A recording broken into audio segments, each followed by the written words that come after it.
Alright, Assalamualaikum and welcome back to my channel. So for today kita nak unbox Transformers from Yolopart. Okay, so previously kita dah beli, dapat Bumblebee. So this time around kita tengok dapat apa pula. So purchase kat Toys R Us, harga dia RM39.90. Okay, without further ado, jom kita buka. Bismillahirrahmanirrahim. Ya. Okay, dia datang dengan thank you daripada Yolopart. And then ni ada manual. So for different character dia ada different punya series. Okay, this side. Dan ini kita pergi dalam bekas macam ni. Okay, kita buka tengok ada apa kat dalam ni.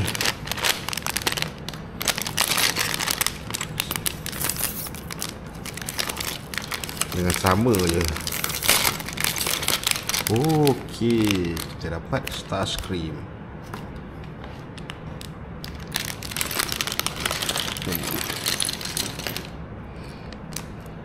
Okey, yang ni macam senang sikit daripada Blockies. Sebab Blockies dia macam Gundam, kita nak kena potong dia punya ni. So ada big macam defect kalau korang nampak kat sini. Starscream. Okay, jom let's start to assemble. Macam ni dia punya condition dia. So tu badan, kepala, tangan, kaki. So ini dia punya pistol belah tepi. Dan dia ada 3 set of tangan yang kita boleh guna. So jom start pasang. Okay, pasang pinggang.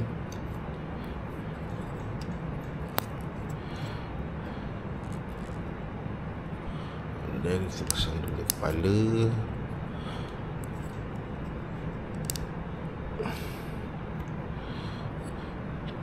Okay, so next tengok dia punya tangan.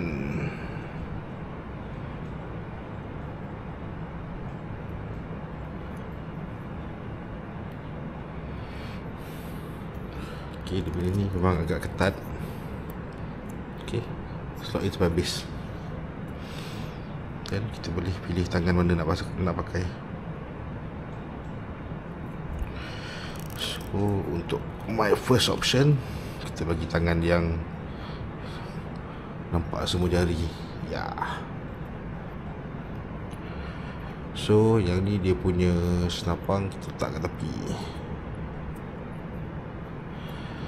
Okay, kita boleh pasang sampai dia berbunyi.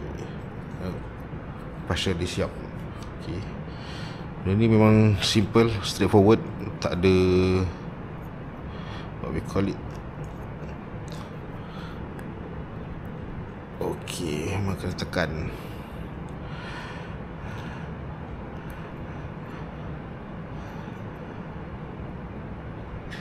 Okay, without manual pun kita boleh pasang. Dan untuk tangan dia sebelah kanan, kita bagi penumbuk. Okay, so kita repeat the same action yang sebelah, pasang sampai bunyi.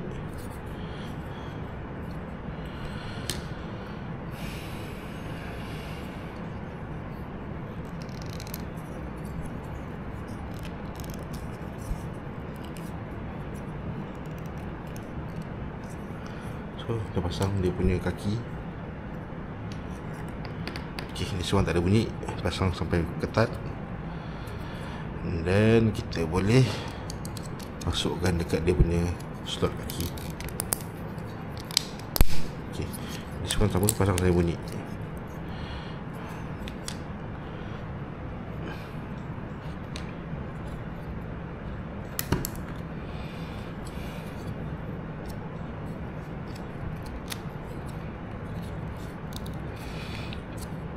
Okay, we are complete.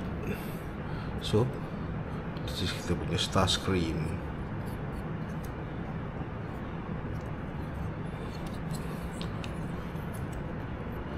Okay, dia boleh buat multiple pose.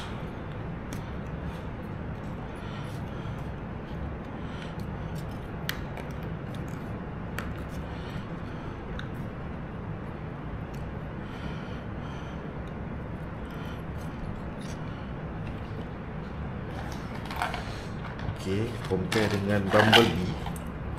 Untuk Bumblebee dia dapat sama juga. Kita ada 3 set of tangan. Dan cuma beza dia, Bumblebee datang dengan dia punya pistol. Okay, so kita dah ada 2. Satu Decepticon, satu Decepticon. Okay folks, that's all for this episode. So see you around. Kalau korang boleh ada suggestion mana lagi nak beli dengan harga yang agak berbanding, please let me know in the comment section. Okay, untuk RM59.90 kira quite expensive lah benda ni, sebab dia simple. Cuma yang best dia boleh buat multiple type of action lah, compare to yang kita beli Hasbro ataupun Takara kan. Okay, again that's all folks. See you around. Bye bye. Assalamualaikum. Peace out.